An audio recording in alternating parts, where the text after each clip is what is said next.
Situ Lengkong atau Situ Panjalu, berada di wilayah Desa Panjalu, Kecamatan Panjalu, Kabupaten Ciamis, Jawa Barat.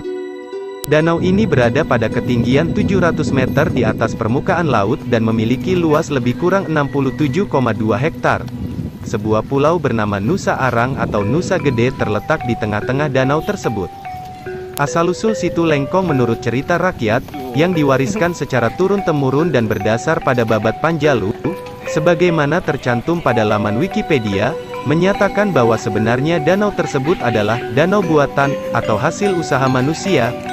Sejatinya, menurut cerita itu, tempat tersebut asalnya merupakan sebuah lembah yang mengelilingi bukit kecil bernama Pasir Jambu. Pasir berarti bukit. Bagaimana kisahnya sehingga lembah tersebut menjadi danau? Syahdan, ketika Sang Hyang Boros Ngora, putra Raja Panjalu yang bernama Prabu Cakradewa, selesai berguru agama di Tanah Suci Mekah, maka ia pun pulang kembali ke kampung halamannya dengan membawa beberapa oleh-oleh atau cenderamata. Salah satunya, air Zam-Zam yang diwadahi di dalam tampungan ajaib berbentuk gayung batok kelapa yang bagian bawahnya berlubang, bolong. Wadah unik tersebut dinamakan gayung bumbas. Gayung bumbas atau gayung kerancang tersebut merupakan pemberian dari ayahandanya, yakni Prabu Cakradewa, Raja Panjalu.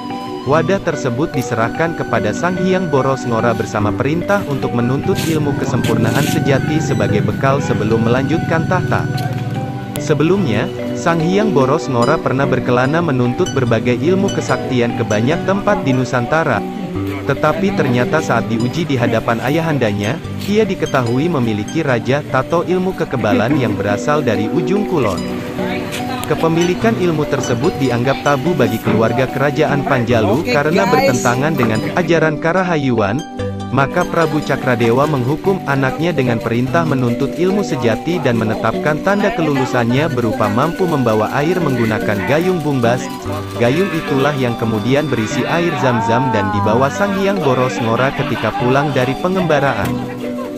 Setibanya di Panjalu, air Zam-Zam dari dalam gayung bumbas itu kemudian dikucurkan di sebuah lembah yang mengelilingi tempat bernama Pasir Jambu.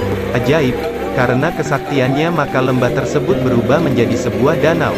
Sementara Pasir Jambu yang berada di tengah-tengahnya kemudian diberi nama Nusa Larang yang berarti pulau larangan atau pulau yang disucikan.